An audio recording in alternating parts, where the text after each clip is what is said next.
In today's video, I'm going to teach you how to set price alert on Webull. Price alerts are a simple way to stay on top of market moves without staring at the screen all day. We'll do this on Webull desktop, and by the end, you'll know exactly how to create an alert that notifies you the moment your chosen price is hit. First, open Webull desktop and log in. Make sure you're fully signed in so the platform can register and deliver your alerts correctly. Give the app a moment to load your data and watch lists so everything is synced. Next, find the stock or asset you want to track. Use the search bar at the top and type the ticker symbol or the asset name. Be precise with the ticker to avoid similarly named securities, and double-check you've selected the correct instrument or exchange if multiple results appear. Once you're on the asset's detail or quote page, look near the current price display for the bell icon. That bell is your shortcut to creating an alert.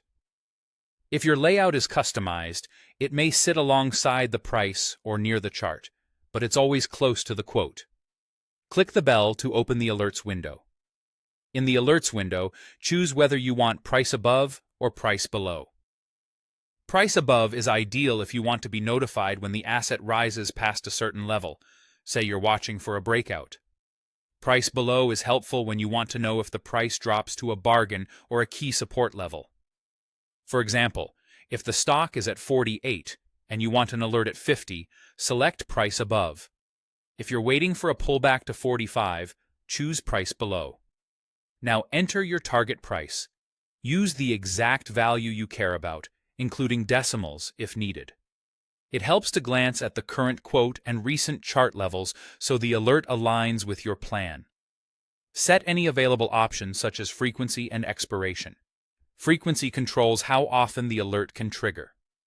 Once sends it a single time and then turns it off automatically, which is great for one-time events. Once per day or similar options let you receive repeated alerts if the price crosses that level again. Expiration adds a time limit to your alert, so it doesn't linger indefinitely. Pick a date that matches your trading horizon. Finally, save the alert. You should see a confirmation that it's active. That's it. Your price alert is ready. Use the same process for any other tickers you want to track. Remember, alerts are notifications, not orders, so they won't buy or sell for you. They simply make sure you know when the price hits your chosen level, so you can act quickly and confidently.